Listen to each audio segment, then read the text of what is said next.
Welcome to the Grow Show with Dr. Glenn and Keshelle. Welcome to the Grow Show with Keshelle and Dr. Glenn. All right, how you feeling today? I'm feeling good. Feeling good? Yes. Feeling good? I'm And feeling I good. loved how we ended the last episode. Yes. Where we talked about what we need to stop. You Yes. made me admit something. You pushed me right up into a corner, and I noticed it. Only because we was on TV. Who's going to do? Cut off the TV? That's how you do in the movies, right? But it goes to show just how, and you said it, how I've grown. Yes. Because I wouldn't have ordinarily admitted Yeah. that. I think that's something that we should bring up. Yeah. All of that speaks to my growth. Yes.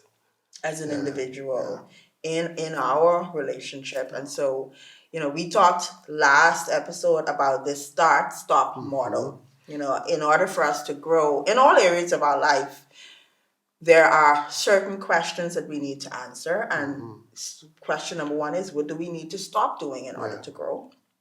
And today's episode is about what do we need to start doing in order to grow. And, as we talk and as we share the things that we had to start or we started doing in order for us to grow, I want this episode to be one where you not only listen to us and listen to our stories, but also you reflect. Yes. And you ask yourself the questions as well as we go through this dialogue, right?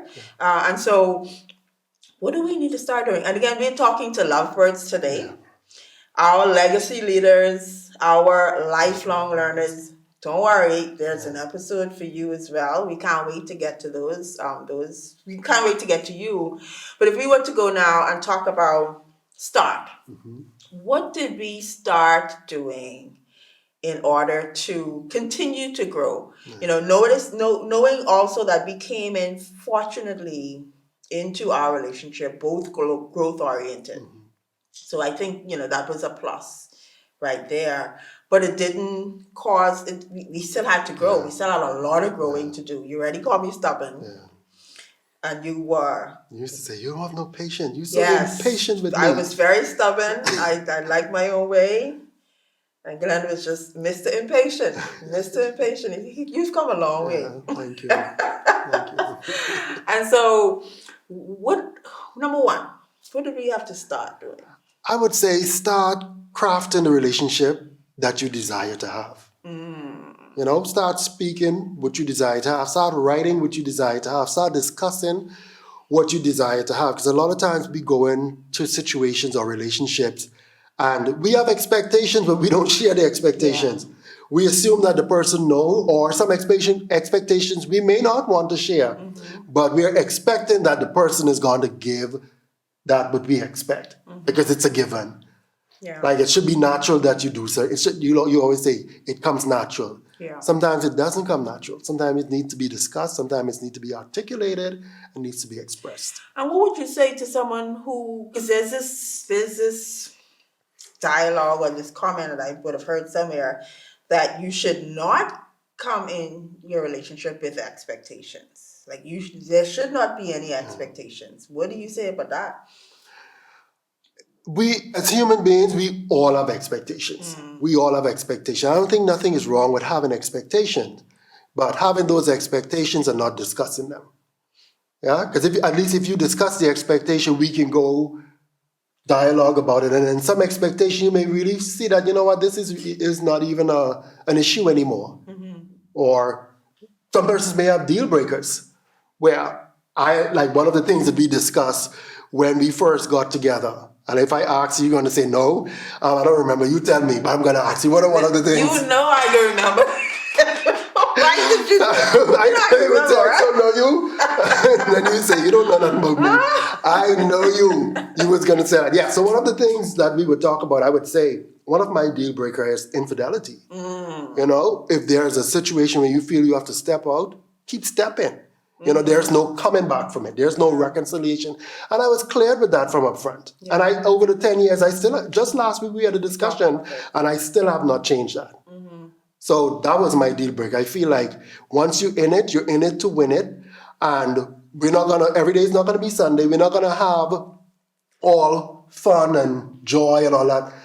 But I still expect a level of respect to where we respect the marriage, we respect God, and we respect each other to be able to at least stay committed to the union and work through things. Yeah. Crafting the relationship that works for you is also tied to the roles. You know, we have this whole debate discussion around traditional roles, and I'm going to bring it up. You know, one of the things that you've always said that you want to be the house husband. Right now, to some people who are hearing that, what? Dr. Glenn will be a house husband. And I gladly accept it because, you know, your thing is, how you make this. No, at first you look at me side eye. At first I did. That was look at me long time ago now. Until you start to associate with women in your circle. Yes. Who were the ones with the earning power, who were the ones who making the money and who was out there in the forefront, and their husbands, these are professional men. These are men who had careers. They gave up their careers to push their wives. I am that man. I don't have a problem giving them. I could give up. If you are at the place where you're making X amount of dollars and you're establishing your career, I will walk away from you being in a heartbeat to push you. No, I will do that because at the end of the day, you and I both know your earning power is more than mine. Right? I you say that, but I don't know if I agree with it yet. I think because you've been in the corporate sphere for so long, you believe that right? Believe what? Believe that my earning power is more than yours at this point. I think there's the evidence and the dollar figures prove it. You have made more money than I over the years that we've been together. Now, we've had years where your business, like in 2021, after the pandemic, things went down. Right?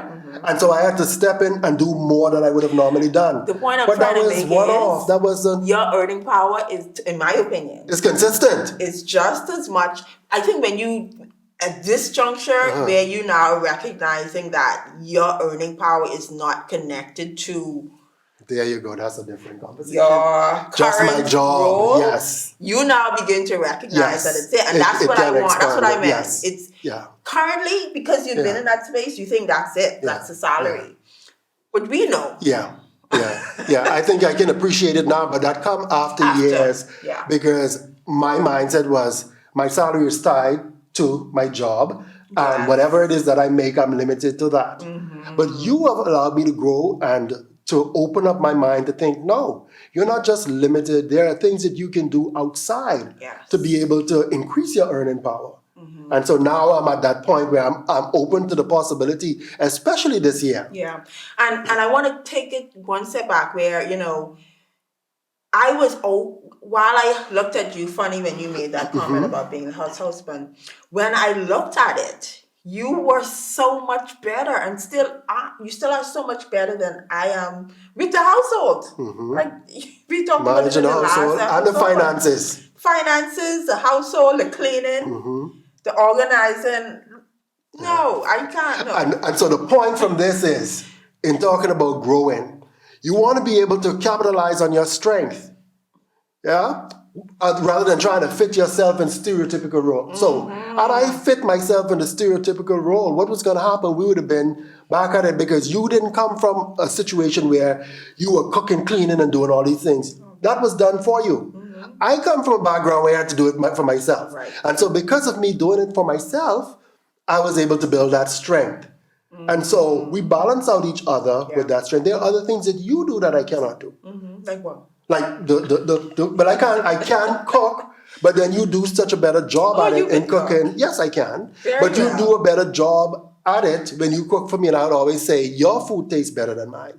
So I let you do that strength for me, rather than trying to fit in those stereotypical roles. And so, but the point, coming back to the roles, if you're out there and you are making the money, you are doing what it is that you're doing, and I'm in the background, I don't see myself as emasculated.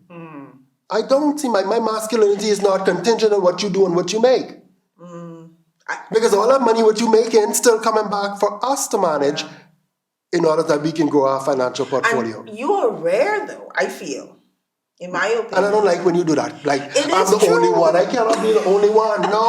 I won't say you're not the only one Well, I because cannot. I again, refuse to believe that I'm so rare. There are men out yeah, there they're who. men, and you know we talked about it recently.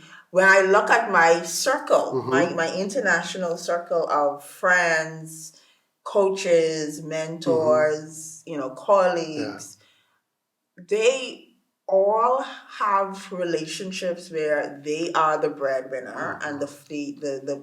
the forefront. I won't say they're the Yeah. leader because Yeah. that opens another conversation, but and the male, the Yeah. spouse is behind the Yeah. scenes. And that's in a career. We don't know how people run their homes when Right. they get home.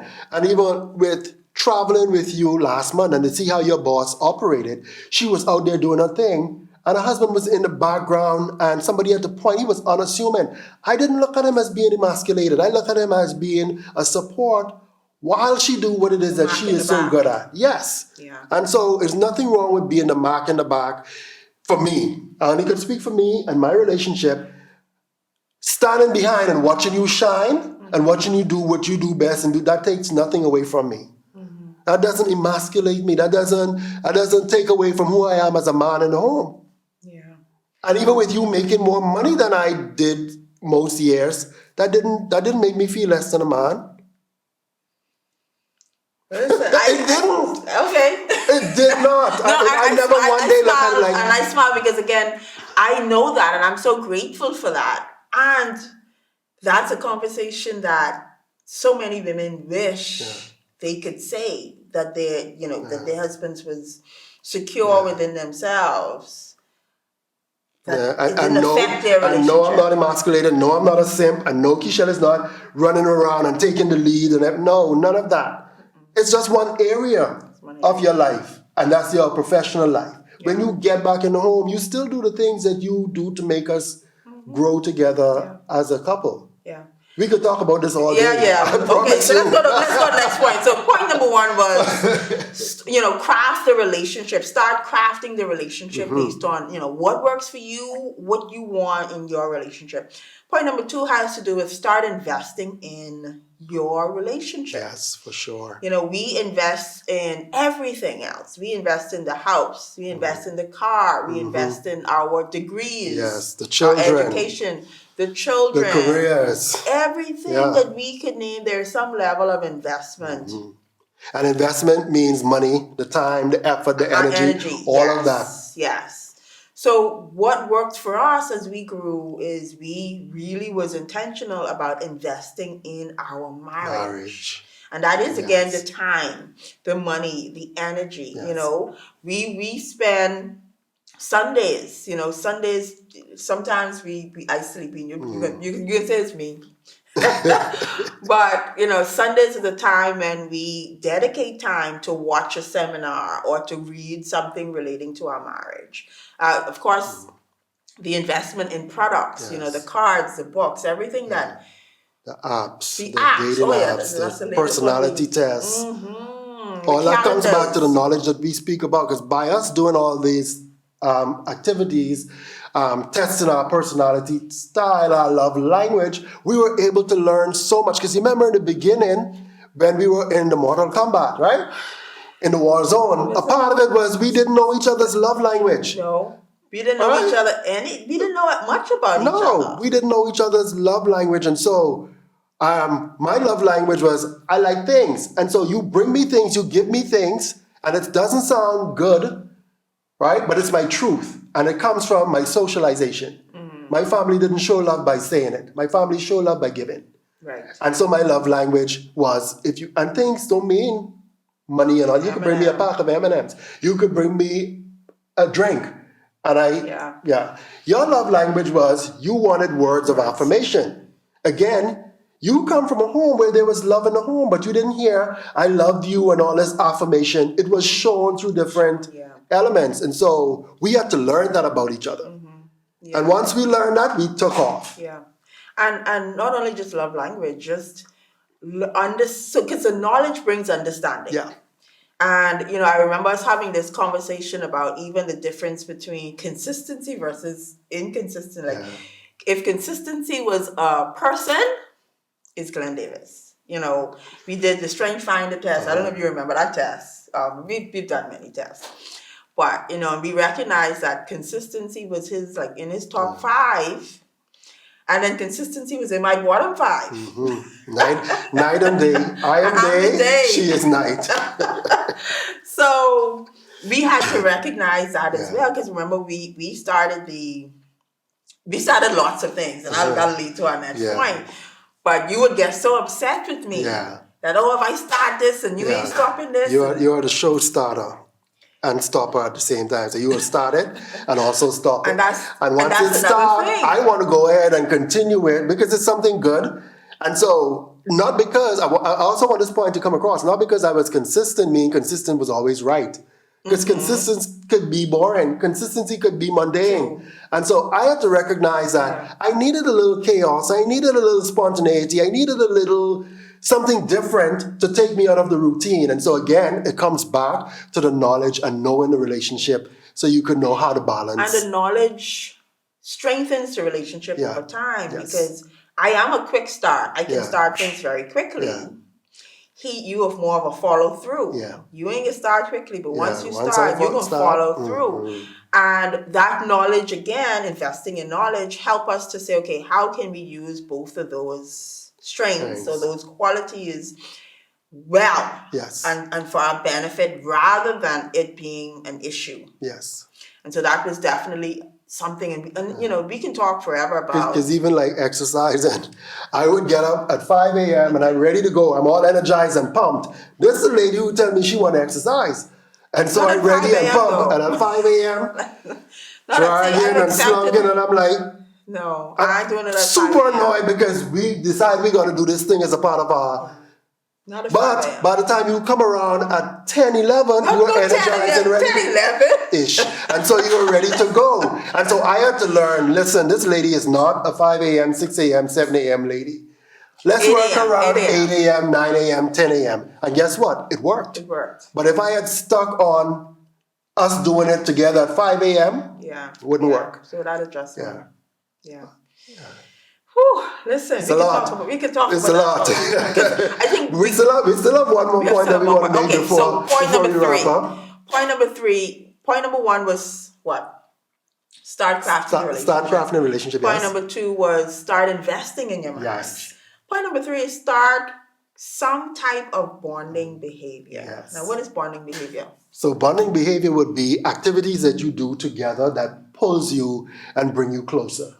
And these activities can come from anywhere once you sit down and talk about it together. And so some of the things that we did, we like to travel. Well, at first, I didn't like to travel. No, you didn't. You remember I used to be home, what I used to say? Love is what, when I traveled and I would invite him or whatever the case, you would say, love will be right here waiting. Right here waiting at home. But after the travel bug hit me, I started to travel. And what I recognized that once we travel, we become like this. Because we get to explore and expand and learn so much together. And so that worked for us. Then we start to do yoga, beach walks. We do what we call our grounding. Grounding. And grounding is simply just walking on the beach and talking. I think I heard that from Deepak Chopra. He can't call it grounding. I'm like, babe, that's what me and you do, walking on the beach on Saturdays or Sundays. Barefoot. They call it grounding, and so that's a whole teaching on that. And so just a little behavior, even if it's just cooking together. You know? Do things that will bring you closer together. And it's small. Sometimes it don't even require money. It don't require financial investment. And as simple as that is the work that we do in with marriages, in a lot of cases, we find that lovebirds, to use that term, don't have it. They're so busy with life, with work, with children, with bills, with all of these things, that when we really ask ourselves, do we have some type of bonding behavior, a lot of lovebirds say no. And what I want to put in here too, before we wrap up the session, is that we are all at different stage and different phase. So for us, we don't have young kids, and so it's a different dynamic. All right? Correct. My son is 17, 18. Your daughter is going to be 23. And so it's a different dynamics as opposed to somebody who have babies. And so, but you still have to find that way using your community Using your aunts, your nieces, your grandparents, your babysitters to just say, you know what, we're going to go out on a date this weekend, and that be a part of the bonding behavior.